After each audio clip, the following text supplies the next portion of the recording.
Hello welcome to my channel. ఏంటి sweet cravings అవుతున్నాయా? బయట తెచ్చుకోవాలంటే రేట్స్ ఎక్కువ, పోనీ ఇంట్లోనే చేసుకుందామంటే ప్రాసెస్ అండ్ టైం రెండూ ఎక్కువే. మరి నేనైతే 3 ingredients simple and tasty sweet రెసిపీతో వచ్చేసాను. ఏంటి 3 ఇంగ్రీడియంట్స్ అని షాక్ అవుతున్నారా? అవునండి, 3 ఇంగ్రీడియంట్సే మన ఇంట్లో దొరికేవే. చూసేద్దామా? మా మమ్మీ 2 కప్స్ ఆఫ్ శనగపిండి తీసుకొని గోల్డెన్ బ్రౌన్ వచ్చేదాకా ఏంపుకుంది. తర్వాత 2 కప్స్ ఆఫ్ షుగర్ని తీసుకొని హాఫ్ గ్లాస్ వాటర్తో పాకం వచ్చేదాకా ఉండనివ్వాలి. ఈ గ్యాప్లో ఇందాక వేయించి పెట్టుకున్న పిండిని నెయ్యితో బాగా మిక్స్ చేసుకోవాలి, లంప్స్ లేకుండా.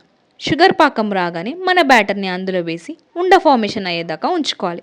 తర్వాత మౌల్లో వేసుకొని ఒక 20 minutes సెట్ అవ్వడానికి పక్కన పెట్టాలి. తర్వాత వేరే ప్లేట్లో షిఫ్ట్ చేసుకొని సర్వ్ చేసుకొని తినడమే. చూడండి, మా మమ్మీ ఎంజాయ్ చేస్తూ తింటుంది సాఫ్ట్ టేస్టీ టేస్టీ స్వీట్ని. మీరు కూడా ట్రై చేయండి. 10 minutesలో అయిపోయే ఈ స్వీట్ని. బాయ్.